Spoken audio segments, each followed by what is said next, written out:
ഭഗവാന്റെ ആ വേണുനാഥം എവിടെയും ഇങ്ങനെ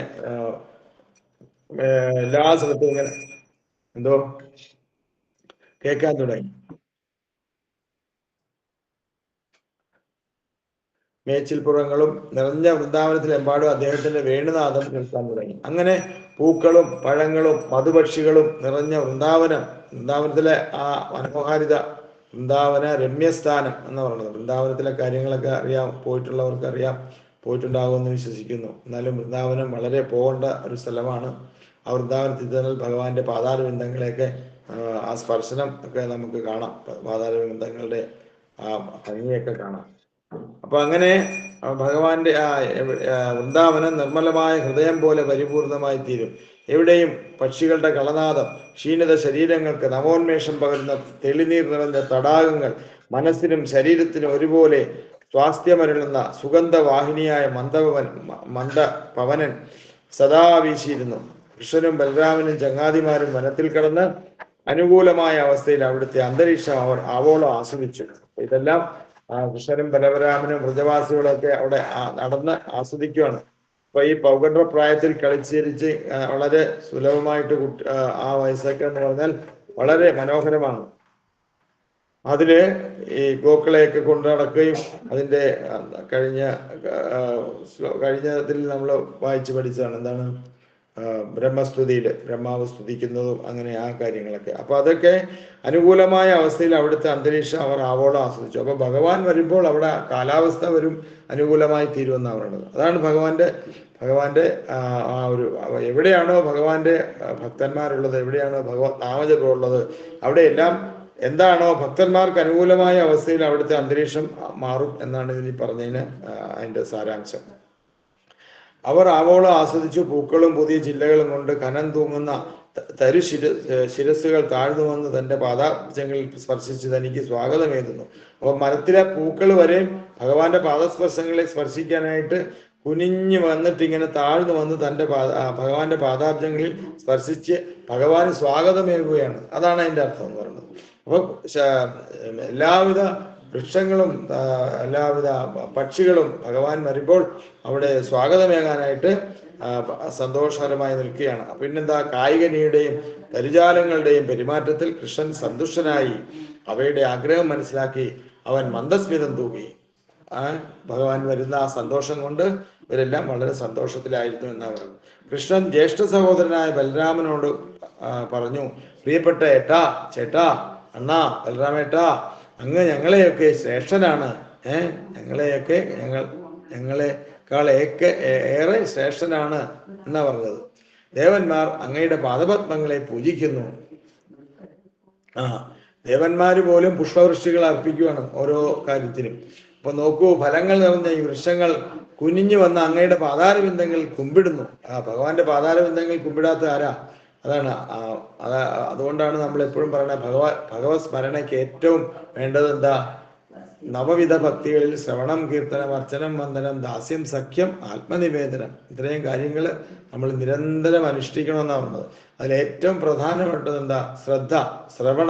ശ്രവണത്തിലൂടെ മാത്രമേ നമുക്ക് ഭക്തിയിലേക്കുള്ള ഏറ്റവും എളുപ്പമായ വഴി പറ്റുള്ളൂ. അപ്പൊ ഈ കലിയുഗത്തിൽ ഏറ്റവും ശ്രദ്ധ വേണ്ടത് എന്താ? ഭഗവാനില്ലെങ്കിലും ഭഗവാന്റെ പാതാരബിന്ദങ്ങളിൽ കുമ്പിടാനും ആ പാദരേണുക്കളിൽ ഭഗവാന്റെ നമസ്കരിക്കാനും അതിലൂടെ നമുക്ക് ഭഗവാന്റെ നാമജപത്തിലൂടെ ഭഗവത് ഭക്തി കിട്ടാനും ഒക്കെയാണ് ഈ കലിയുഗത്തിൽ ഏറ്റവും കൂടുതൽ നമ്മൾ ആഗ്രഹിക്കേണ്ടത്.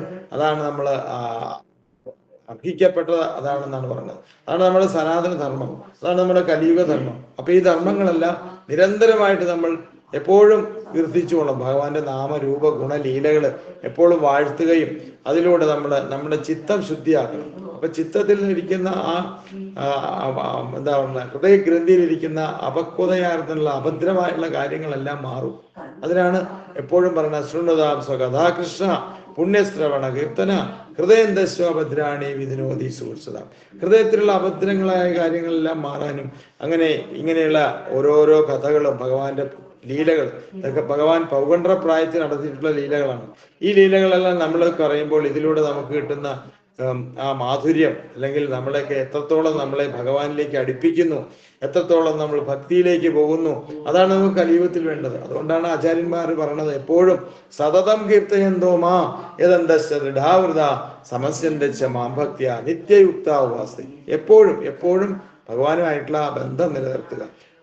അതായത് നിർബന്ധേ കൃഷ്ണ സംബന്ധേ, അതായത് നിർബന്ധമായിട്ടും ഭഗവാനുമായിട്ടുള്ള ഒരു ഗാഠബന്ധം നമുക്ക് ഉണ്ടായിരിക്കണം, അല്ലെ? നമ്മൾ ഭൗതികതയിലാണെങ്കിലും പലരുമായിട്ട് ഭാര്യ ഭർത്താക്കന്മാർ തമ്മിലും അല്ലെങ്കിൽ മക്കൾ തമ്മിലും ഒക്കെ ഗാഠമായിട്ട് ബന്ധമുണ്ട്. അതുകൊണ്ടാണ് ആ സ്നേഹം നിലനിന്ന് പോകുന്നത്.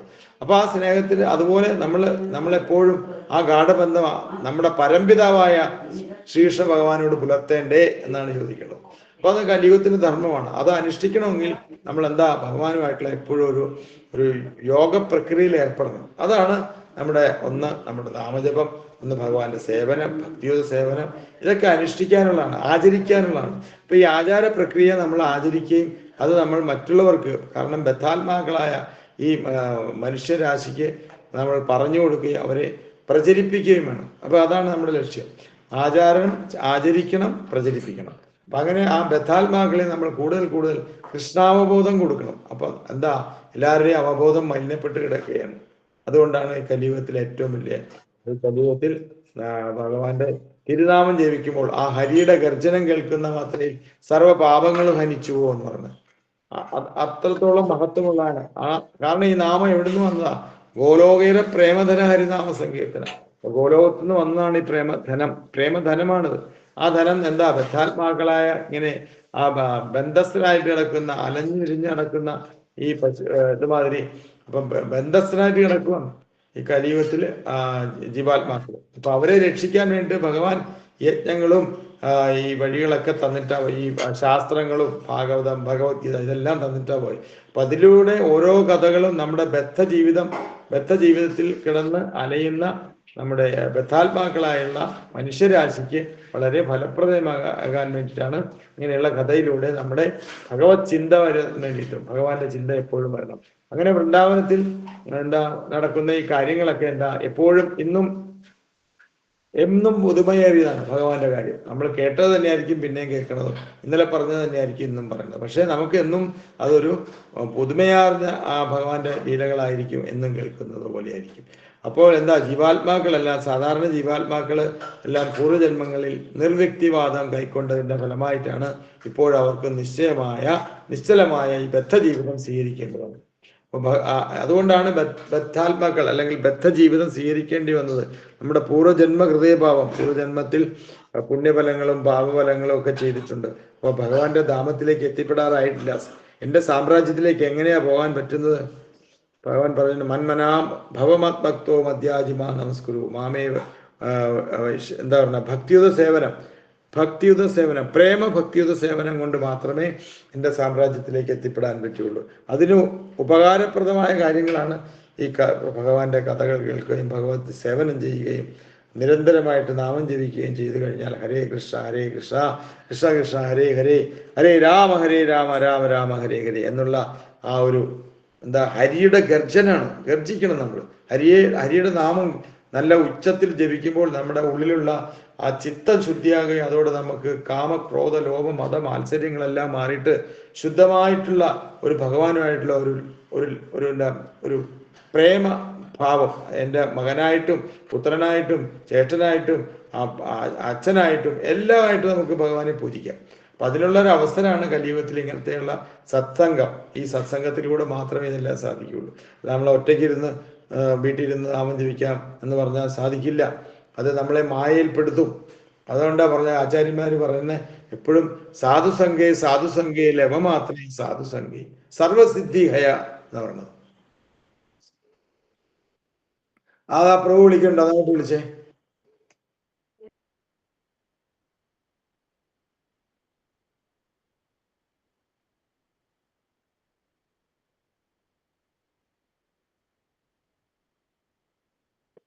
ഒരു സെക്കൻഡ് ഞാൻ ഇപ്പൊ വിളിക്കാം. ഇപ്പൊ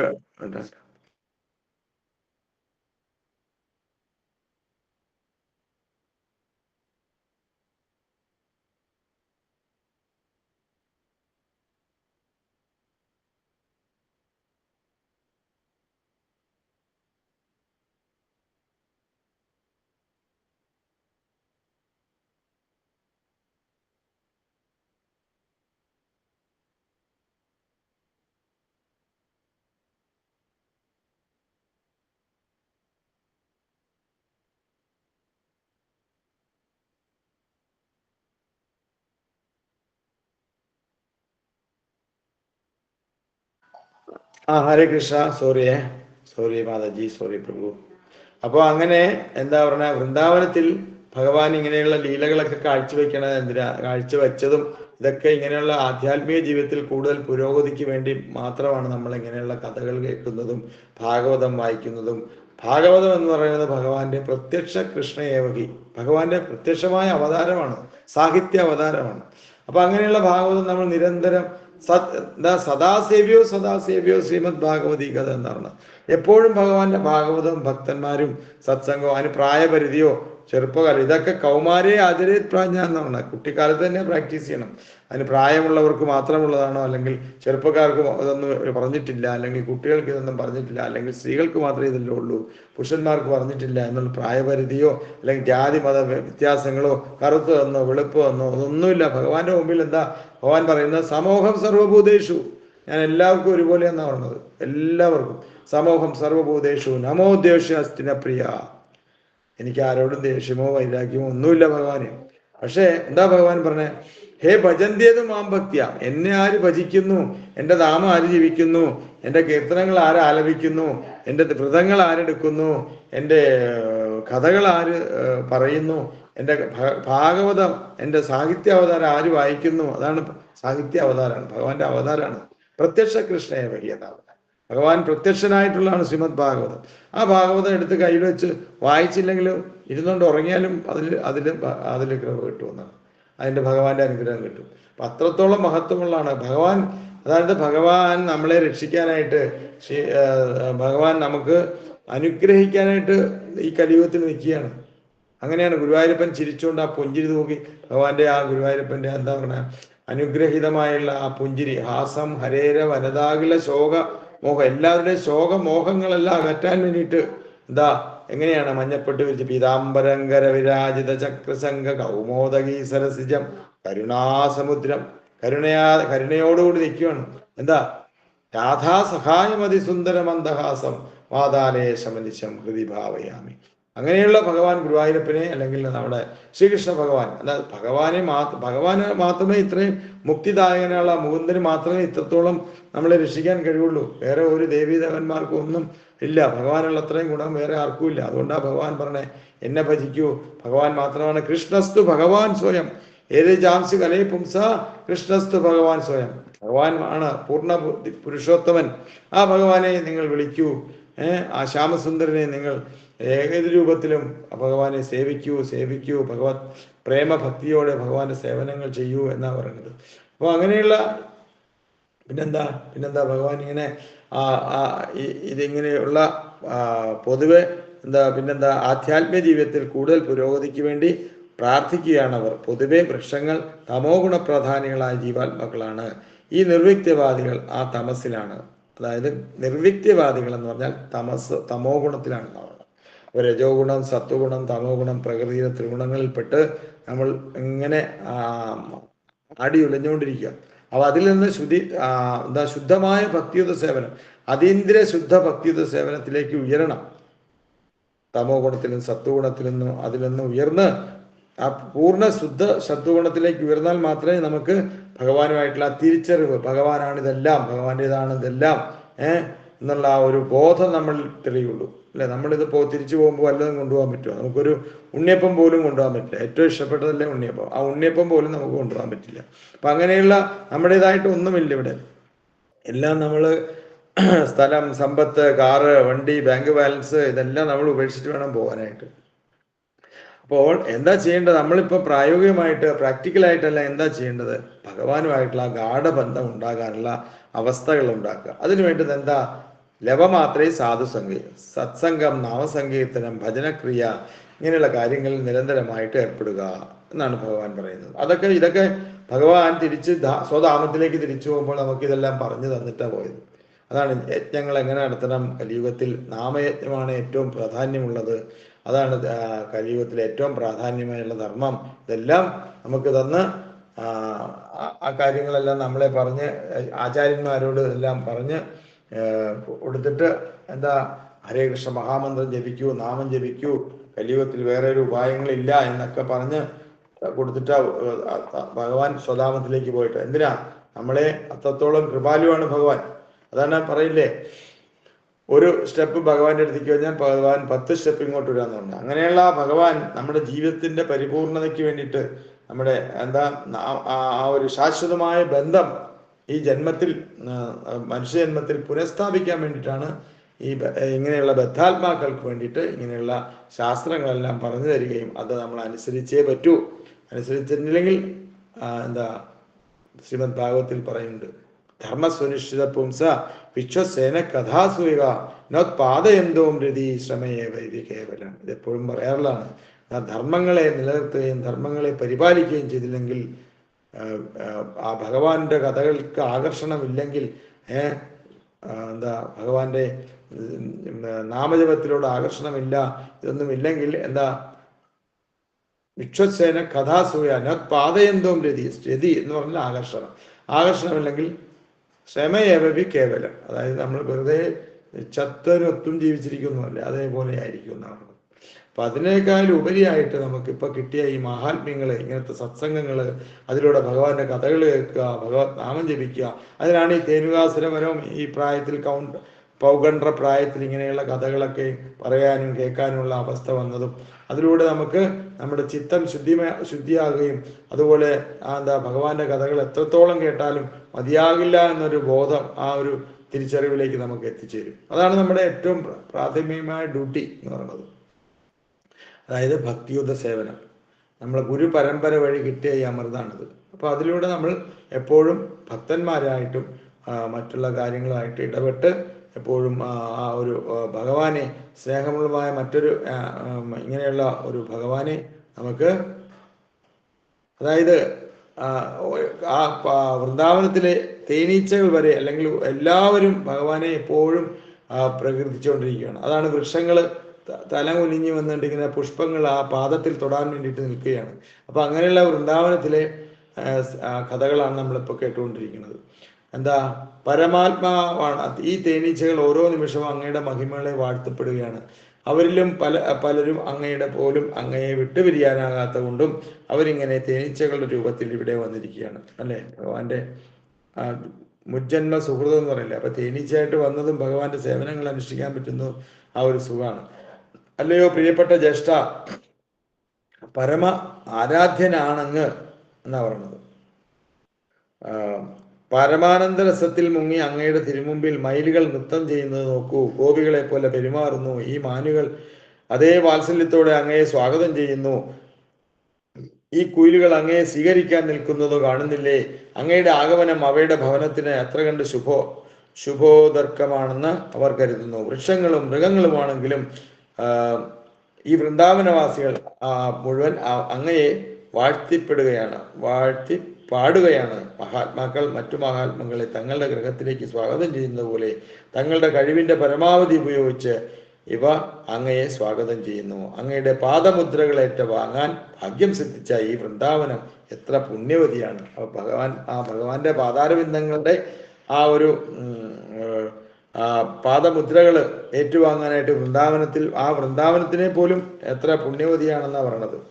അങ്ങനെയാണ് അത്. അപ്പൊ അങ്ങനെയുള്ള ആ വൃന്ദാവനം എത്ര മനോഹാരിതമാണെന്നാണ് പറയുന്നത്. അപ്പൊ അവിടുത്തെ പോലുള്ള ഈ മഹാപുരുഷനെ വൃന്ദാവനവാസികൾ ഇങ്ങനെ സ്വീകരിക്കുന്നത് തികച്ചും സ്വാഭാവികം തന്നെ. അങ്ങയുടെ പാദസ്പർശനമേൽക്കുന്ന ഇവിടുത്തെ ഔഷധികളും പടർവള്ളികളും ചെടികളും ഒക്കെ അതീവ ഭാഗ്യശാലികളാണ്. അങ്ങയുടെ സ്പർശനമേറ്റ ഈ മരച്ചില്ലകളും ചെറു ചെടികളും കീർത്തനീയരായിട്ട് ഭവിച്ചിരിക്കുന്നു. അതുപോലെ അങ്ങയുടെ വീക്ഷണം മൂലം ഇവിടുത്തെ മലകളും പൂഞ്ചോലകളും യശസ്വികളായി തീർന്നിരിക്കുന്നു. എല്ലാറ്റിനും ഉപരിയായി അങ്ങയിൽ ആകർഷരായ വൃജത്തിലെ ഗോപികമാരാണ് സർവശ്രേഷ്ഠ. അതാണ്, ഗോപസ്ത്രീകൾ അത്രയും ഭാഗ്യവതികളാണ്. അതുകൊണ്ടാണ് ഭഗവാന്റെ ഗോപികമാരാണ് സർവശ്രേഷ്ഠൻ എന്ന് പറയുന്നത്. അങ്ങയുടെ ശക്തരായ കരങ്ങൾ കൊണ്ട് അങ്ങ് അവരെ ആലിംഗനം ചെയ്യുന്നു. ഇപ്രകാരം കൃഷ്ണനും ബലരാമനും പശുക്കളോടുമൊത്ത് യമുനാതീരത്ത് വൃന്ദാവനവാസികളുടെ സഹവാസം മതിവരുവോളം ആസ്വദിക്കുകയാണ്, അല്ലേ? ആ ഭഗവാനും ചേട്ടനും ബലരാമേട്ടനും ഭഗവാനും ഒക്കെ ആയിട്ട് വൃന്ദാവനവാസികളുടെ സഹവാസം, അവരുടെ ആ സേവന തൽപരത മതിവോളം ആസ്വദിക്കുകയാണ്. ചിലയിടത്തൊക്കെ കൃഷ്ണന്റെയും ബലരാമന്റെയും ഒപ്പം അവരുടെ ചങ്ങാതിമാരുണ്ടായിരുന്നു. തേനീച്ചകളെ അനുകരിച്ച് പാട്ടുപാടിക്കൊണ്ട് ചങ്ങാതിമാർ കൃഷ്ണന്റെയും ബലരാമന്റെയും പിറകെ കൂടി പോകും വഴി കൃഷ്ണന്റെയും ബലരാമന്റെയും മുമ്പിൽ മയിലുകളെ അനുകരിച്ച് നൃത്തം ചെയ്തും മറ്റു ചിലർ തടാകങ്ങളിൽ നീന്തിക്കളിക്കും. ഇതൊക്കെ നമ്മൾ മനസ്സിൽ കാണണം. വൃന്ദാവനത്തിലാണ് നമ്മൾ ഇരിക്കുന്നത് ഇപ്പം, അല്ലേ? ആണോ? കേൾക്കുന്നവര് വൃന്ദാവനത്തിലാണോ? ഹരേ കൃഷ്ണ. അതെ പ്രഭു, ഹരേ കൃഷ്ണ. അപ്പൊ വൃന്ദാവനത്തിൽ പോയിക്കൊണ്ടിരിക്കുകയാണ് നമ്മളിപ്പോ. അപ്പൊ എന്താ അവിടെ ആ പോണ വഴിക്ക് എന്തെല്ലാം കാണാം നമുക്ക്. ചങ്ങാതിമാർ ഇപ്രകാരം കൃഷ്ണനും ബലരാമനും പശുക്കളോടൊത്ത് യമുനാതീരത്ത് വൃന്ദാവനവാസി യമുനയുടെ തീരത്ത് നമ്മൾ കേട്ടിട്ടുള്ളതല്ലേ, രണ്ടുപേരും ചേട്ടനും അനിയനും കൂടെ ബലരാമനും ഭഗവാനും കൂടെ ഇങ്ങനെ ഒരാളുടെ തോളിൽ കൈയിട്ടിട്ടുണ്ട്, ഒരു മയിൽപ്പീലി വെച്ചിട്ട് ഇങ്ങനെ ചുഴറ്റിക്കൊണ്ട് ഇങ്ങനെ നടക്കുകയാണ്. ആരാ? ഭഗവാൻ. ബലരാമേട്ടന്റെ തോളിൽ ഇങ്ങനെ കൈവച്ചുണ്ട്. അപ്പൊ അങ്ങനെ നടക്കുമ്പോൾ എന്താ, ബലരാമനും പശുക്കളോട് മത്ത് യമുനാതിരത്ത് വൃന്ദാവനവാസികളുടെ സഹവാസം മതിവരുവോളം ആസ്വദിക്കുകയാണ്. ചിലയിടത്തൊക്കെ കൃഷ്ണന്റെയും ബലരാമന്റെയും ഒപ്പം അവരുടെ ചങ്ങാതിമാരും ഉണ്ടായിരുന്നു. ഇങ്ങനെയൊക്കെ പല പല ശബ്ദങ്ങളൊക്കെ നമ്മളിപ്പോൾ കൂട്ടുകാരൊക്കെ ആയിട്ട് പോകുമ്പോൾ കുളത്തിലൊക്കെ ഇറങ്ങും, കുളത്തിൽ പാടും, ഇങ്ങനെ പല പല ശബ്ദങ്ങളൊക്കെ ഉന്നയിക്കും. പക്ഷികളെ കാണുമ്പോൾ അവരുടെ ശബ്ദം നമ്മൾ അനുകരിക്കും. അതുപോലെ അന്നും ഉണ്ടായിരുന്നു. അരയന്നങ്ങളുടെ ശബ്ദം അനുകരിക്കും, ചിലപ്പോൾ എന്തെങ്കിലും എടുത്ത് എറിയും. ഇതൊക്കെ അന്നേ ഉള്ളതാണ്. ഭഗവാനും ബലരാമനും ഒക്കെ ആയിട്ട് കളിച്ചിരുന്നതാണ്. അപ്പോൾ കൃഷ്ണനും മയിലുകളെ അനുകരിച്ച് തലയാട്ടി. അപ്പോൾ അവർ തലയാട്ടുമ്പോൾ നമ്മളും തലയാട്ടും. അതുപോലെ മയിൽ തലയാട്ടുമ്പോൾ കുട്ടികളെല്ലാം പൊട്ടിച്ചിരിച്ച് അട്ടഹാസത്തിൽ ആനന്ദത്തിൽ ഇങ്ങനെ വരികയാണ്. അപ്പൊ കൃഷ്ണന്റെ ചുമതലയുള്ള പശുക്കൾക്കൊക്കെ വെവ്വേറെ പേരുകളുണ്ടായിരുന്നു. ഇനി ഓരോരുത്തരുടെ പേരാണ് പറയുന്നത്. കൃഷ്ണന്റെ പശുക്കളുടെ പേര് വളരെ രസകരമാണത്. അത്യന്തം വാത്സല്യത്തോടെ ആ പേരുകൾ ചൊല്ലിയാണ് കൃഷ്ണൻ അവയെ വിളിച്ചിരുന്നത്. കൃഷ്ണൻ വിളിക്കുമ്പോൾ ഇമ്പാരവം കൊണ്ട് പശുക്കൾ വിളി കേൾക്കും. ഈ സംഭാഷണങ്ങൾ കുട്ടികൾ മതിവരുവോളം ആസ്വദിച്ചിരുന്നു. പലതരം പക്ഷികളുടെ ശബ്ദം അവർ അനുകരിച്ചു. വിശേഷിച്ചും ചകോരങ്ങൾ, മയിലുകൾ, കുയിലുകൾ, ധ്വജങ്ങൾ എന്നിവയുടെയും കടുവയുടെയും സിംഹത്തിന്റെയും ശബ്ദം കേട്ട് ദുർബലരായ മൃഗങ്ങൾ പ്രാണനും കൊണ്ട് പായുന്നത് കാണുമ്പോൾ അവയെ അനുകരിച്ച് അവയോടൊപ്പം കൃഷ്ണനും ബലരാമനും ഉൾപ്പെടെ എല്ലാ കുട്ടികളും പാഞ്ഞെത്തും. അതാണ് ക്ഷീണം തോന്നുമ്പോൾ അവർ എവിടെയെങ്കിലും ഇരിക്കും. അപ്പോൾ ബലരാമൻ ഏതെങ്കിലും ഒരു ചങ്ങാതിയുടെ മടിയിൽ തലയായിക്കും കിടക്കും. ഉടനെ കൃഷ്ണൻ അവിടെ എത്തി കൃഷ്ണന്റെ കാല് തടവി കൊടുക്കും. ചിലപ്പോൾ കരിമ്പനയോല കൊണ്ട് വീശിക്കൊടുക്കും. ആ ഇളങ്കാറ്റിൽ ക്ഷീണമെല്ലാം അകലും. മറ്റു കുട്ടികൾ ഈ സമയത്ത് എത്രയും പാട്ടും കൂത്തുമായിരിക്കും. ചിലപ്പോൾ തമ്മിൽ മൽപ്പിടുത്തത്തിലേർപ്പെടും. കൃഷ്ണനും അവരുടെ കൂടെ കൂടും. അവരുടെ കൈ പിടിച്ച് പൊട്ടിച്ചിരിച്ചും അവരുടെ പ്രവർത്തനങ്ങളെ അനുമോദിച്ചും കൃഷ്ണൻ അവരുടെ സൗഹൃദം ആവോളം ആസ്വദിക്കുന്നു. ക്ഷീണമോ ആയാസമോ തോന്നുമ്പോൾ ഏതെങ്കിലും വൻവൃക്ഷത്തിന്റെ പേരിൽ, അതുമില്ലെങ്കിൽ ഏതെങ്കിലും കൂട്ടുകാരന്റെ മടിയിൽ തലവച്ച് കിടക്കും. അപ്പോൾ മറ്റു ചില കുട്ടികൾ അദ്ദേഹത്തിന്റെ കാല് അമർത്തും, ചില വീശിക്കൊടുക്കും. പാട്ടിൽ വാസനയുള്ളവർ അപ്പോൾ കൃഷ്ണനെ സന്തോഷിപ്പിക്കാനായിട്ട് പാട്ടുപാടി കേൾപ്പിക്കും. ഇതിന്റെയൊക്കെ ഫലമായി വളരെ വേഗം ക്ഷീണം മാറും. ഐശ്വര്യദേവത പാദസേവ ചെയ്യുന്ന പരമ്പൊരുളായ ഭഗവാൻ കൃഷ്ണൻ സ്വന്തം അന്തശക്തിയുടെ വികാസം മൂലം ശരിക്കും ഒരു ഗ്രാമീണ ബാലനായി മാറി. അതാണ് ഭഗവാൻ ഇത്രത്തോളം അവരോട് ഗ്രാമീണ ബാലനായിട്ട് മാറിക്കൊണ്ട് അവരുടെ എല്ലാം സന്തോഷത്തിനൊപ്പം നിൽക്കുകയാണ് ഭഗവാൻ, ആ പരമ്പൊരുളായ ശ്രീകൃഷ്ണ ഭഗവാൻ. അതാണ് നമ്മൾ നോക്കേണ്ടത്. ഭഗവാൻ ഏതെല്ലാം തരത്തിലാണ് മറ്റുള്ളവരോട് കാണിക്കുന്ന ദയാ, കാരുണ്യം, ആ കൃപ, അതാണ് ഗോപികമാര് പറയുന്നത്. എപ്പോഴും ഭഗവാന്റെ അവരുടെ എല്ലാ പ്രവൃത്തികളും ഭഗവാന് അവർക്ക് ചിരിക്കാനും സന്തോഷിക്കാനുള്ള ആണെന്ന് പറയുന്നത്. അപ്പം ഇതെല്ലാം ഭഗവാനെ ഇങ്ങനെയുള്ള ഇപ്രകാരം പരമഭാഗ്യന്മാരായ സുഹൃത്തുക്കളുമൊത്ത് തൻ്റെ ആന്തരിക ശക്തി പ്രകടിപ്പിക്കുന്നതിൽ വ്യാപൃതനായിരിക്കെ തൻ്റെ അമാനുഷിക ശക്തി പ്രകടിപ്പിക്കാൻ കൃഷ്ണന് മറ്റൊരു സന്ദർഭം കൂടി ഉണ്ടായി. അതാണ് ഭഗവാന് എന്തെല്ലാം ശക്തികളുണ്ടോ, ഭഗവാന് അമാനുഷിക ശക്തികളുണ്ട്. അങ്ങനെ കൃഷ്ണന്റെ ഉറ്റ ചങ്ങാതിമാരായ ശ്രീരാമൻ, സുബലൻ, സ്തോകകൃഷ്ണൻ എന്നിവർ കൃഷ്ണനുമായിട്ട് ബലരാമനോടും അത്യന്തം സ്നേഹവാത്സല്യങ്ങളോടെ ഇങ്ങനെ പറഞ്ഞു: പ്രിയപ്പെട്ട ബലരാമ, അങ്ങ് മഹാശക്തനാണ്, അപാരനാണ്. അങ്ങയുടെ മഹാബലം പ്രിയപ്പെട്ട കൃഷ്ണ എല്ലാത്തരം ശല്യക്കാരായ അസുരന്മാരെയും വധിക്കാൻ നീ അങ്ങേയറ്റം നിപുണനാണ്. അപ്പോൾ ഇതിനിടയിൽ ഒരു കാര്യം പറയാൻ മറന്നുപോയി. അതായത് കൃഷ്ണൻ ഭഗവാന്റെ എന്താണ് അവിടെ ഈ വൃന്ദാവനത്തിലെ പശുക്കളെയൊക്കെ പേരിട്ടിരിക്കുന്നത് എന്താ? ഗൗരി എന്ന് വിളിക്കുക. അവിടെ വൃന്ദാവനത്തിൽ പോയിട്ടുണ്ടെങ്കിൽ അറിയാം. അവിടെ ഒരു പശുവിനെ വളർത്തുന്ന ഒരു സ്ഥലമുണ്ട് വൃന്ദാവനത്തില്. അപ്പോൾ ശില പ്രഭുപാദിന്റെ ശിഷ്യന്റെ ആ രീതിയിൽ ഉള്ളതാണ്. അദ്ദേഹം വിളിക്കുകയാണ് കാളിന്തി എന്ന് വിളിക്കുമ്പോൾ എവിടെയാണെങ്കിലും എത്ര ദൂരത്താണെങ്കിലും ആ പശു ഓടി വരും. എന്താ, നമ്മളൊക്കെ പോയിട്ടുണ്ട്, ഞങ്ങളൊക്കെ പോയിട്ടുമ്പോ ഇങ്ങനെ അവിടെ എത്തുമ്പോൾ കാണാൻ പറ്റും. ഗൗരി എന്ന് വിളിക്കുമ്പോൾ കാണാം. അപ്പൊ അവിടെ ആ അത്രത്തോളം മഹത്വമുള്ള ഈ വൃന്ദാവനത്തിന് എന്താ അവിടെയാണ്, ആ വൃന്ദാവനത്തിലാണ് നമ്മൾ പോകേണ്ടത്. വൃന്ദാവനത്തിൽ പോയി കഴിഞ്ഞാൽ വളരെ പ്രാധാന്യമുള്ള സ്ഥലമാണ്. അതാണ് നമുക്ക് ഇടയ്ക്ക് ഒരു ബ്രേക്ക് എന്ന നിലയ്ക്ക് നമ്മൾ വൃന്ദാവനത്തിന്റെ ഒരു ചെറിയ പാട്ട് പാടാം എല്ലാവരും സമ്മാനം.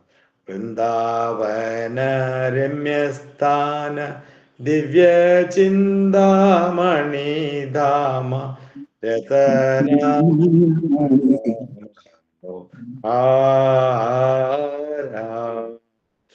അമൃത കാളിന്തി നീരെ രാജഹംസ കേളിക്കരെ താഹേ ശോഭേ കനക കമലം താരാമധ്യേ ഹേമപീത അഷ്ടദളേ ബേഷ്ടിത അഷ്ടദളേ പ്രധാന നായിക താരാമധ്യേ രത്നാസനെ ബസിയാച്ചേ ദുയി ജാനെ ശ്യാമ സംഗേ സുന്ദരി രാധിക ഒരു ബലാവണ്യേ രാശി അമിയാ പരിചേ കാസി ഹാസ്യ പരിഹാസ്യ സംഭാഷണേ നരോത്തമദാസേ കോയി നിത്യലീലാ സുഖമോയി സദായി സ്ഫുരകുമോര മാനേ. അതായത് വൃന്ദാവനത്തില് ഈ നരോത്തമദാസ് ഠാക്കൂറാണ് എഴുതിക്കുന്നത്. അതായത് വൈഷ്ണവ ഗീതങ്ങളിൽ ആ ബുക്കിൽ ഇതൊക്കെ ഉണ്ട്. അതായത് രമ്യസ്ഥാനത്തെ പറ്റി, വൃന്ദാവന രമ്യസ്ഥാനത്തിന്റെ ആ ഒരു വളരെ നമുക്ക് നമ്മുടെ ഭക്തിയെ വർദ്ധിപ്പിക്കാൻ പറ്റിയ ആ വൃന്ദാവനത്തിലെ കാര്യങ്ങളൊക്കെ എന്താ രത്നമന്ദിരങ്ങളാലും ചിന്താമണി രത്നങ്ങൾ കൊണ്ട് നിർമ്മിച്ച കൊട്ടാരങ്ങളാലും നിറഞ്ഞതാണ് മനോഹരമായ വൃന്ദാവനം എന്നാവുന്നത്. സ്വർണ്ണത്താമരകൾ വിരിഞ്ഞു നിൽക്കുന്ന യമുനാ നദിയിൽ രാജഹംസങ്ങൾ നീന്തിക്കളിക്കുന്നു. ആ സ്വർണ്ണത്താമരയുടെ മധ്യത്തിൽ 8 ഇതളുകളാൽ നിറഞ്ഞ ഒരു സ്ഥലമുണ്ട്. അതാണ് ഈ 8 ഇതളുകളിലും ഭഗവാന്റെയും ശ്രീമതി രാധാറാണിയുടെയും പ്രധാനപ്പെട്ട അഷ്ടസഖിമാർ വസിക്കുന്ന അതിൻ്റെ മധ്യത്തിലുള്ള രത്നസിംഹാസനത്തിൽ ശ്രീ ശ്യാമസുന്ദരനും ശ്രീമതി രാധികയും ഉപവിഷ്ടരായിരിക്കുന്നു. അതാണ്. അപ്പൊ അങ്ങനെയുള്ളതൊക്കെ നമുക്ക് കാണുമ്പോഴും കേൾക്കുമ്പോഴും നമുക്ക് എന്താ, നമ്മുടെ ചിത്തം, മനസ്സ് എല്ലാ വേദനകളും മറന്ന് ഭഗവാന്റെ പാതാരബിന്ദങ്ങളിൽ ആശ്രയം തേടിക്കഴിഞ്ഞാൽ ഇങ്ങനെയുള്ള കഥകളും ഇങ്ങനെയുള്ള നാമങ്ങളും ഇങ്ങനെയുള്ള എല്ലാം കേട്ട് കഴിയുമ്പോൾ നമ്മുടെ എന്താ, നമ്മളെ ഭഗവാനിൽ എല്ലാം അർപ്പിച്ച് എല്ലാ കാര്യങ്ങളും ആ കൃഷ്ണപ്രേമം ഉള്ളിൽ ഉൾക്കൊള്ളാൻ പറ്റിയ അവസരങ്ങളാണ് ഇതൊക്കെ. പിന്നെന്താ, ആ യുഗള കിഷോരന്മാരുടെ അതീന്ദ്രിയമായ തമാശകളും ചിരിയും എല്ലായിടത്തും അമൃത് ചൊരിയുന്നു. പരിശുദ്ധ ഭക്തനായ ശ്രീ നരോത്തമദാസ് ഠാക്കൂർ എഴുതിയതാണ് ഈ പദ്യാവലി.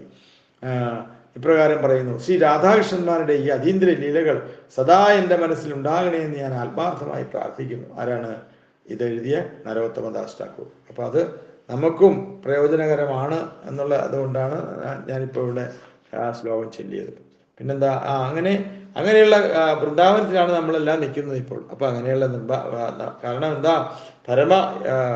ഇപ്രകാരം പരമഭാഗ്യവാന്മാരായ സുഹൃത്തുക്കളുമൊത്ത് തൻ്റെ ആന്തരിക ശക്തി പ്രകടിപ്പിക്കാനാണ് ഇവിടെ വന്നിരിക്കുന്നത്. അപ്പൊ ഇതിനടുത്ത് താലവനം എന്ന പേരിൽ ഒരു മഹാവനമുള്ളത്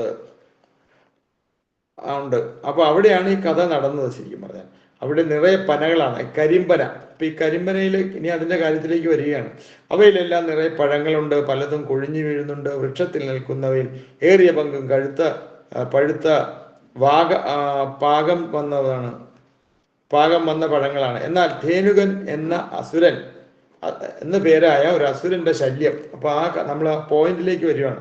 അപ്പൊ ആ ധേനുകൻ എന്ന പേരായ ഒരു അസുരന്റെ ശല്യം മൂലം ആ പ്രദേശത്ത് കാലുകുത്താൻ പോലും വയ്യ. ഈ പ്രജവാസികൾക്ക് അവിടെ പോകാനോ ഒന്നും പറ്റില്ല. എന്തുകൊണ്ടാ?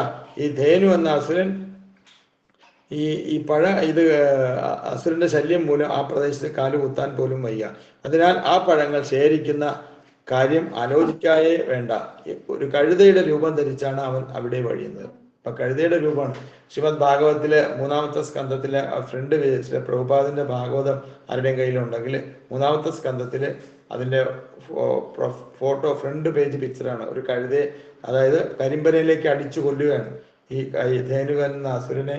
ആ കഴുതയുടെ രൂപം പൂണ്ട് ആ അസുരനെ ഭഗവാൻ അടിച്ചു കൊല്ലുകയാണ്. ആ ഫോട്ടോ അതിനകത്തുണ്ട്. പിന്നെന്താ, ധേനുവൻ ഒരു അസുരന്റെ ശല്യം മൂലം ആ പ്രദേശത്ത് കാലുകുത്താൻ പോലും വയ്യ.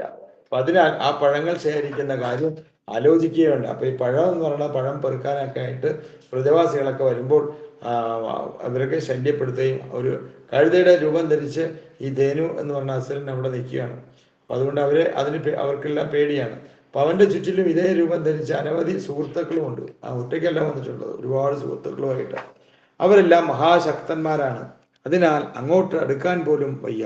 പ്രിയപ്പെട്ട സഹോദരന്മാരെ, ഇത്തരം അസുരന്മാരെ നിഗ്രഹിക്കാൻ നിങ്ങൾക്ക് മാത്രമേ പറ്റൂ. നിങ്ങളൊഴികെ മറ്റാരും പ്രാണഭയത്താൽ അങ്ങോട്ട് നോക്കുക പോലുമില്ല. മൃഗങ്ങൾ പോലും അങ്ങോട്ട് നോക്കാറില്ല. അവിടുത്തെ മരക്കൊമ്പുകളിൽ പക്ഷികളിൽ ഉറങ്ങാറില്ല. അവയെല്ലാം സ്ഥലം വിട്ടിരിക്കുന്നു. 9:23. അവിടെ മരക്കൊമ്പുകളിൽ പക്ഷികൾ ഉറങ്ങാറില്ല, അവയെല്ലാം സ്ഥലം വിട്ടിരിക്കുന്നു. അവിടെ നിന്ന് പുറപ്പെടുന്ന സൗരഭ്യം ആസ്വദിക്കാൻ മാത്രമേ സാധിക്കൂ എന്ന സ്ഥിതി ആണിപ്പോൾ. ഈ നിമിഷം വരെ മരത്തിൽ നിൽക്കുന്നതോ ഭൂമിയിൽ വീണ് കിടക്കുന്നതോ ആയ ഒരൊറ്റപ്പഴമെങ്കിലും ആരും തിന്നിട്ടുള്ളതായി അറിവില്ല. പ്രിയപ്പെട്ട കൃഷ്ണ, അതാണ് ഉള്ളത് പറയാമല്ലോ. ഞങ്ങൾ ഈ ഹൃദ്യവുമായ സംരംഭത്തിൽ ആകർഷരായിരിക്കുന്നു. പ്രിയപ്പെട്ട ബലരാമ, നമുക്ക് അവിടെ പോയി ഈ പഴങ്ങളൊന്ന് രുചിച്ചു നോക്കാം. പഴങ്ങളുടെ സുഗന്ധം ഇപ്പോൾ സർവത്ര പരന്നിരിക്കുന്നു. നിങ്ങൾക്ക് ആ മണം വരുന്നില്ലേ? ചോദിക്കുകയാണ്. അവരോടൊക്കെ ചോദിക്കുകയാണ്. അപ്പൊ അങ്ങനെ പ്രസന്നവനായി പുഞ്ചിരിച്ചുകൊണ്ട് ഉറ്റ സുഹൃത്തുക്കൾ അങ്ങനെ ആവലാതി പറഞ്ഞപ്പോൾ ഭഗവാനോടല്ലാതെ നമ്മൾ ആവലാതി ആരോടാ പറയേണ്ടത്? നമുക്കും ആശ്രയകരമായിട്ടുള്ള ഭഗവാനോട് വേണം നമ്മൾ എന്തുണ്ടായാലും പറയേണ്ടത് എന്ന് പറഞ്ഞിട്ട് നമുക്ക് എന്താ ചെയ്യേണ്ടത്? ഒരു ഫലേച്ഛ കൂടാതെയുള്ള ഭക്തിയുത സേവനം ചെയ്തു കഴിഞ്ഞാൽ ഭഗവാൻ നമ്മളിൽ എന്താ പറഞ്ഞ അമൃത ചൊരിയുമെന്നാണ്. നമുക്ക് നിഷ്കാമമായ ഭക്തി ഉണ്ടായിരിക്കണം. എന്നാൽ മാത്രമേ നമുക്ക് ഭഗവാന്റെ അനുഗ്രഹം വാങ്ങാൻ പറ്റുള്ളൂ. അതിനാണ് അന്യാഭിലാഷിത ശൂന്യം ജ്ഞാനകർമാദിനാവൃതം തീവ്രേണ ഭക്തി യോഗേന. തീവ്രേണ ഭക്തിയുത സേവനം ചെയ്യണം. അതാണ് ഭഗവാനുമായിട്ടുള്ള ഗാഠബന്ധം. ആ നിർബന്ധേ കൃഷ്ണ സംബന്ധേ എന്നുള്ള ഒരു സാഹചര്യത്തിലേക്ക് എത്തിപ്പെടണം. നിർബന്ധമായിട്ടും ഭഗവാനുമായിട്ടുള്ള ഒരു ബന്ധം, ഒരു ഗാഠബന്ധം വേണം. അതിനുവേണ്ടി നമ്മൾ എന്താ ചെയ്യേണ്ടത്? എപ്പോഴും ഭഗവാന്റെ നാമം ജപിക്കുക, ഭഗവത് സേവനം ചെയ്യുക. പത്രം പുഷ്പം ഫലം തോയം യോമേ ഭക്തിയാ പ്രയശ്ചതി എന്ന് പറയുന്നത്. അത് ഭഗവാൻ തുളസിമാല കെട്ടിയിടുക. ഭഗവാൻ എന്തായാലും പഴവർഗ്ഗങ്ങളോ പച്ചക്കറി വർഗ്ഗങ്ങളോ കൊണ്ടുണ്ടാക്കിയ വസ്തുക്കൾ ഭഗവാൻ അർപ്പിക്കുക. ഭാഗവത കഥകൾ ശ്രവിക്കുക. ഭക്തന്മാരുമായിട്ട് സത്സംഗത്തിൽ എപ്പോഴും പങ്കുചേരുക. അത് സൂമിലെ ഞായറാഴ്ച, എല്ലാ ഞായറാഴ്ചയും ഗുരുവായൂർ ഇസ്കോൺ ഗുരുവായൂരിൽ സത്സംഗമുണ്ട്. അവിടെ വരാൻ പറ്റുന്നവരൊക്കെ വരിക. നേരിൽ കാണുമ്പോഴും അതിൻ്റെ സുഖവും അതിൻ്റെ സന്തോഷവും ഒന്ന് വേറെയാണ്. അതിലവിടെ മഹാപ്രസാദമുണ്ട്, അതിലൂടെ ഗോശാലയുണ്ട്, പിന്നെ അതിലൂടെ മറ്റുള്ള കഥകൾ പറഞ്ഞു തരാനുള്ള മുതിർന്ന ഭക്തന്മാരുണ്ട്, ഭഗവത്ഗീത ക്ലാസ് ഉണ്ട്. ഇതെല്ലാം നമുക്ക് വേണ്ടിയിട്ടാണ് ആചാര്യന്മാർ വച്ചിരിക്കുന്നത്, അല്ലേ? എവിടെയും ഒന്നിനും നമുക്ക് മറ്റുള്ള സേവനങ്ങളിലൂടെ, അതായത് ഭഗവാൻ പറയുന്നു, എന്നെ തതേ പരേജാത്മ സമാധി യോഗാബലേന ജിത്വാ പ്രകൃതിം ബലിഷ്ടം ത്വമേവ ധീരാപുരുഷം വിശന്തി തേഷാം ശ്രമസ്യാനത് സേവയാതി. ഭഗവാന്റെ സേവനത്തോടുകൂടി നമ്മൾ ഭഗവത് അർപ്പണമായിട്ട് ഇതെല്ലാം നമ്മൾ ചെയ്യുകയാണെങ്കിൽ തീർച്ചയായിട്ടും നമുക്ക് ഭഗവത് പ്രാപ്തി കൈവരിക്കാം, ഭഗവാന്റെ സാമ്രാജ്യത്തിൽ എത്തിച്ചേരാം. അന്ധകാലെ നാരായണ സ്മൃതി കിട്ടും.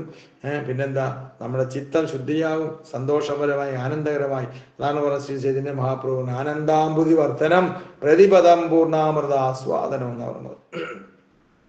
അങ്ങനെയുള്ള ഭഗവാനെ നമ്മൾ എന്താ വിളിക്കാൻ നമുക്ക് പേടി? ഭഗവാന്റെ നാമം ജപിക്കാൻ എന്തുകൊണ്ട് പാടില്ല? എന്താണ് ചോദിക്കുന്നത്? എന്തുകൊണ്ട് പറ്റില്ല? ഹരേ കൃഷ്ണ ഹരേ കൃഷ്ണ കൃഷ്ണ കൃഷ്ണ ഹരേ ഹരേ ഹരേ രാമ രാമ രാമ ഹരേ ഹരേ. ആ മന്ത്രം ഗോലോകേര പ്രേമധനം ഹരിനാമ സങ്കീർത്തനം എന്നാണ്. ഗോലോകത്തു നിന്ന് കിട്ടിയ പ്രേമധനമാണത് ഹരിനാമ സങ്കീർത്തനം. ആ നാമം നമ്മൾ ഇടതടവില്ലാതെ ജപിക്കുക. 16 മാല എന്നും ജപിക്കുക എന്നാണ് പറയുന്നത് ശ്രീല പ്രഭുപാദം. 64 മാലയിൽ നിന്ന് കുറച്ച് 16 മാലയാക്കി. അപ്പൊ ആ 16 മാല നമ്മൾ ജപിക്കുകയും നമ്മുടെ 4 റെഗുലേറ്റീവ് പ്രിൻസിപ്പിൾ, അതായത് meat eating, gambling, intoxication, illicit sex, മറ്റുള്ള കാര്യങ്ങൾ, അതായത് മലയാളത്തിൽ പറഞ്ഞു കഴിഞ്ഞാൽ മത്സ്യമാംസാദികൾ ഉപേക്ഷിക്കുക, മുച്ചീട്ടുകളി, അധികൃതമായി പൈസ ഉള്ള സന്ദർഭങ്ങൾ ഒഴിവാക്കുക. ഇങ്ങനെയുള്ള കാര്യങ്ങളൊക്കെ ചെയ്തു കഴിഞ്ഞാൽ തീർച്ചയായിട്ടും നമുക്ക് ശുദ്ധമായിട്ടുള്ള ഭക്തിയുത സേവനം ചെയ്തു കഴിഞ്ഞാൽ, പക്ഷെ നമ്മളത് കുറച്ചായിട്ട്, പെട്ടെന്ന് ഒരു ദിവസത്തേക്ക് നമ്മൾക്ക് ഇതെല്ലാം സാധിച്ചെന്ന് വരില്ല. വളരെ കുറച്ച്, അതായത് ഭഗവാൻ പറയുന്നു ഭഗവത്ഗീതയിൽ, നേഹാവിക്രമൻ ആശ്വസ്തി പ്രത്യുവായന സ്വൽപ്യതേ സ്വല്പം അഭ്യസ കർമ്മസ്യത്രായതേ മഹോദോ ഭയാദി. ഇത് കാര്യങ്ങൾ ചെയ്തു കഴിഞ്ഞാൽ, അണ്ണാറക്കണ്ണൻ തന്നാലായി ചെറിയ കാര്യങ്ങൾ ചെയ്തു കഴിഞ്ഞാൽ അത് മഹാഭയങ്ങളിൽ പോലും നിങ്ങളെ രക്ഷിക്കുന്ന പറഞ്ഞത്. എന്താണ് നമ്മളെ മഹാഭയം? മരണം. അപ്പൊ ആ മരണസമയത്ത് യമദൂതന്മാരിൽ നിന്ന് രക്ഷപ്പെട്ട് വിഷ്ണുദൂതന്മാർ വന്ന് ഭഗവത് സാമ്രാജ്യത്തിലേക്ക് കൊണ്ടുപോകാനിടയാകും. അതാണ് ഭഗവത് സ്മരണ എപ്പോഴും വേണം. ആ സ്മരണയ്ക്ക് വേണ്ടിയിട്ടാണ് എപ്പോഴും സതതം കീർത്തയന്തോ മാം യദന്തശ്ച സമസ്യന്തമാമ്പത്യ നിത്യയുക്താവാസി, എപ്പോഴും നിത്യവും സതതം. അപ്പൊ അങ്ങനെയുള്ള ഈ കഥകളൊക്കെ നമുക്ക് പ്രസന്നവതനായി പുഞ്ചിരിച്ചുകൊണ്ട് ഉറ്റ സുഹൃത്തുക്കൾ ഇങ്ങനെ അവലാതി പറഞ്ഞപ്പോൾ കൃഷ്ണനും ബലരാമനും അവരെ സന്തോഷിപ്പിക്കാനായിട്ട് സുഹൃത്തുക്കളുമൊത്ത് ഉടനെ തന്നെ അവർ വനത്തിലേക്ക് പുറപ്പെട്ടു. വനത്തിൽ പ്രവേശിച്ചതോടെ ആനയുടെ കരുത്തോടെ ബലരാമൻ വൃക്ഷങ്ങളെ മുഷ്ടി ചുരുട്ടി ഇടി തുടങ്ങി. അതാണ് ആനയുടെ കരുത്തോടെ ബലരാമന്റെ ആ കരുത്ത്, ശക്തി ഇടിയേറ്റ് കുലുങ്ങി അവയിലെ പഴങ്ങൾ താഴെ വീണു. ഒരൊറ്റ കുലുക്കിനോട് എല്ലാ പഴങ്ങളും താഴെ വീണു. അപ്പൊ പഴങ്ങൾ വീഴുന്ന ശബ്ദം കേട്ട് ഗർഭരൂപിയായ ധേനുകാസുരൻ അങ്ങോട്ടോടി. ഓട്ടത്തിന്റെ ശക്തിയിൽ ആ പ്രദേശമാകെ കുലുങ്ങി. ആ ധേനുകാസുരൻ ഓടുമ്പോൾ അവിടെ എല്ലാം കുലുങ്ങി എന്നാണ്. ഭൂകമ്പത്താൽ എന്ന പോലെ വൃക്ഷങ്ങൾ ആകെ ഇളകാൻ തുടങ്ങി. അസുരൻ ആദ്യം ബലരാമന്റെ മുന്നിലെത്തി. അപ്പൊ കുലിക്ക് ഈ വൃക്ഷം കൊടിച്ച് കുലിക്കത് ബലരാമനല്ലേ. അപ്പൊ ബലരാമന്റെ മുന്നിലേക്ക് ചാടി അടിച്ചു. ആരാ? ഈ ധേനുകാസുരൻ. ഒരു കഴുതയുടെ ശരീരവും മുഖത്ത് ഉള്ള ഒരു പിൻകാലുകൾ കൊണ്ട് അദ്ദേഹത്തിന്റെ നെഞ്ചിൽ തൊഴിക്കാൻ തുടങ്ങി. ബലരാമന്റെ നെഞ്ചിൽ തൊഴിക്കാൻ തുടങ്ങി. ആദ്യം ബലരാമൻ ഒന്നും ചെയ്യാതെ നിന്നേ ഉള്ളൂ. ആദ്യം ശത്രുക്കളെ വന്നു കഴിഞ്ഞാൽ ആദ്യം നമ്മൾ മിണ്ടാതെ നിൽക്കും. അതൊക്കെ ഒന്ന് രണ്ട് തൊഴിയൊക്കെ മേടിച്ചിട്ട് പിന്നെ നമ്മൾ തുടങ്ങുള്ളൂ. എന്നാൽ വർദ്ധിച്ച കോപത്തോടെ കൂടുതൽ ശക്തിയായ അസുരൻ തൊഴി തുടങ്ങി. പിന്നെയും തൊഴിക്കാൻ തുടങ്ങി. ആരെ? ബലരാമനെ. പിന്നെ കണ്ടു നിൽക്കോ? ഇത്തവണ ബലരാമൻ ഒരു കൈ കൊണ്ട് കഴുതയുടെ പിൻകാലുകൾ കൂട്ടി പിടിച്ച് വട്ടം കറക്കി വൃക്ഷങ്ങളുടെ മുകളിലേക്ക് ഒരു ഒറ്റയേറ് കൊടുത്തു. ഈ വട്ടം ചുഴലോടെ അസുരൻ ജീവൻ നഷ്ടപ്പെട്ടു. അതോടെ ഒറ്റയടിക്ക് തന്നെ അവന്റെ ജീവൻ നഷ്ടപ്പെട്ടു. അടുത്തുണ്ടായിരുന്നവരിൽ വച്ച് ഏറ്റവും വലിയ പനയിലേക്കാണ് ബലരാമൻ അസുരനെ എടുത്തത്. അവിടെ നിൽക്കുന്ന വ്രജഭൂമിയിൽ നിൽക്കുന്ന ഏറ്റവും വലിയ പനയിലേക്കാണ് ഒരൊറ്റയേറ് കൊടുത്തത്. അത്യന്തം ഭാരമുള്ള ആ ശരീരം ചെന്ന് വീണപ്പോൾ ആ വൃക്ഷം ഒഴിയെന്നാണ് മറ്റൊരു വൃക്ഷത്തിൽ ചെന്ന് പതിച്ചു. അപ്പൊ ഈ ധേനുകാസുരന്റെ ശക്തി, ആ വെയിറ്റ് എത്രത്തോളം ഉണ്ടാകുന്ന നമ്മൾ മനസ്സിലാക്കണം. ആ വൃക്ഷം മറ്റൊന്നിലും ഇങ്ങനെ അനേകം വൻ വൃക്ഷങ്ങൾ മറിഞ്ഞു വീണു. കൊടുങ്കാറ്റ് അടിച്ച പോലെ വൃക്ഷങ്ങൾ ഒന്നൊന്നായി മറിഞ്ഞു വീണു. ഒരു വൃക്ഷമല്ല, 2 വൃക്ഷമല്ല, 3 വൃക്ഷങ്ങളെ ഇങ്ങനെ മറിഞ്ഞു വീണു. അപ്പൊ എത്രത്തോളം ഭാരമുള്ളതായിരിക്കും ധേനുകാസുരൻ. അസാധാരണയല്ല. കാരണം അനന്തശേഷനാഗം എന്ന പേരിൽ അറിയപ്പെടുന്ന പരമ്പൊരുളായ ഭഗവാനാണ് ബലരാമൻ. അതാണ് ബലരാമൻ എന്ന് പറഞ്ഞാൽ ആദിശേഷനാണ്. ആദി ഗുരു എന്ന് പറയും. അപ്പൊ ഗുരുതത്വം ഉള്ളത് ബലരാമനിൽ നിന്നാണ്. അതുകൊണ്ട് ആദി ഗുരു എന്ന് പറയുന്നത് ബലരാമനാണ്. അപ്പൊ ആദിശേഷനാണ്. ആദിശേഷന്റെ അനന്തശേഷനം, ആ അനന്തശേഷന്റെ പേരിൽ അറിയപ്പെടുന്ന പരമ്പൊരുളായ ഭഗവാനാണ് ഏതാണ്? ബലരാമൻ. ബലരാമന്റെ അമ്പലങ്ങളിലൊക്കെ നമ്മൾ ചെന്നാൽ കാണാൻ പറ്റും. ബലരാമൻ എന്ന് പറഞ്ഞാൽ ആദി ഗുരുവാണ്.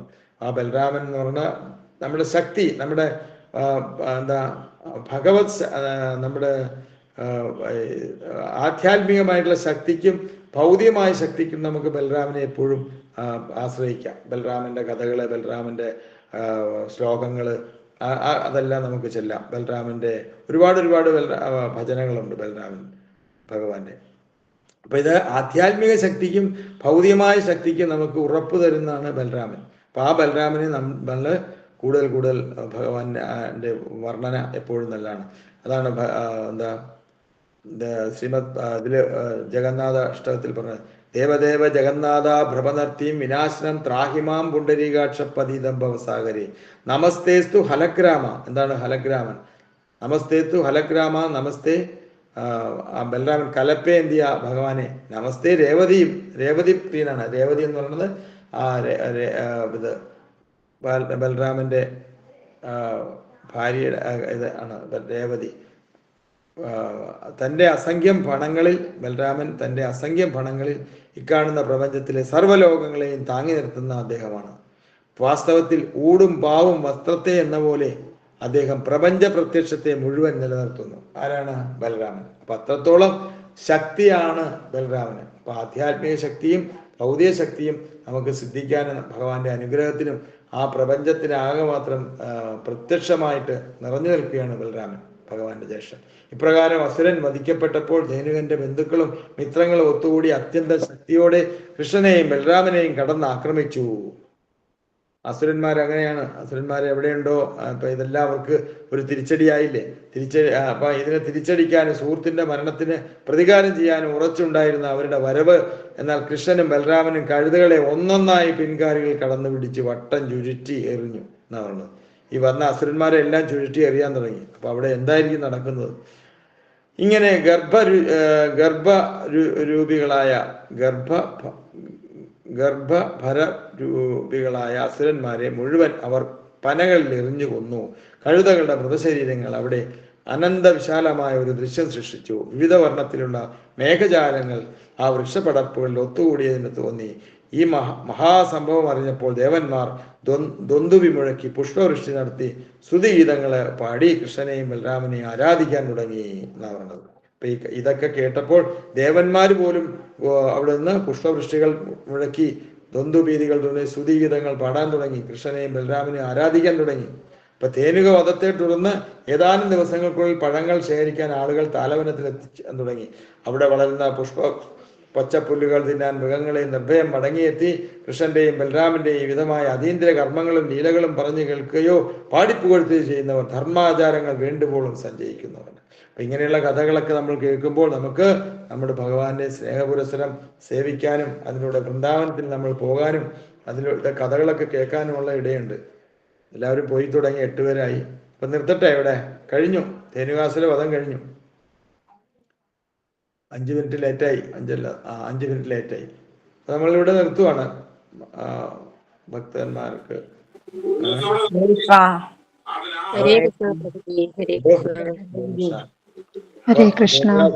ധേനുകാസുര വധം ഇതോടെ കഴിഞ്ഞു.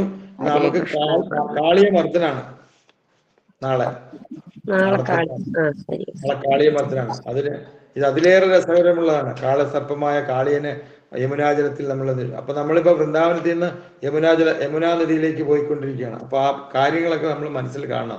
വളരെ രസകരമായ കഥകളാണ് ഇതൊക്കെ. ഓക്കെ പ്രഭു, ഹരേ കൃഷ്ണ. അപ്പൊ എല്ലാവർക്കും 3 പ്രാവശ്യം നാമം ജപിച്ചുകൊണ്ട് എല്ലാവർക്കും വേണ്ടിയിട്ട് നാമം ജപിച്ച് ഇത് ഭഗവാന്റെ പാതാരബന്ധങ്ങളിൽ, ഗുരുവിന്റെ പാതാരബന്ധങ്ങളിൽ സമർപ്പിക്കാം. ഹരേ കൃഷ്ണ ഹരേ കൃഷ്ണ കൃഷ്ണ കൃഷ്ണ ഹരേ ഹരേ രാമ ഹരേ രാമ രാമ രാമ ഹരേ ഹരേ ഹരേ കൃഷ്ണ ഹരേ കൃഷ്ണ കൃഷ്ണ കൃഷ്ണ ഹരേ ഹരേ രാമ രാമ രാമ ഹരേ കൃഷ്ണ ഹരേ കൃഷ്ണ കൃഷ്ണ കൃഷ്ണ ഹരേ ഹരേ ഹരേ രാമ രാമ രാമ ഹരേ ഹരേ കൃഷ്ണ പ്രഭുജി. ഹരേ കൃഷ്ണ. താങ്ക് യു എല്ലാവർക്കും. ഹരേ കൃഷ്ണ ഗുരുജി. നന്ദി ഗുരുജി. ഹരേ കൃഷ്ണ. ഹരേ കൃഷ്ണ. അല്പം ലേറ്റായി ക്ഷമിക്കണം. ഹരേ കൃഷ്ണ എല്ലാവരും. കുഴപ്പമില്ല പ്രഭുജി. ഹരേ കൃഷ്ണ. കുഴപ്പമില്ല. ഹരേ കൃഷ്ണ.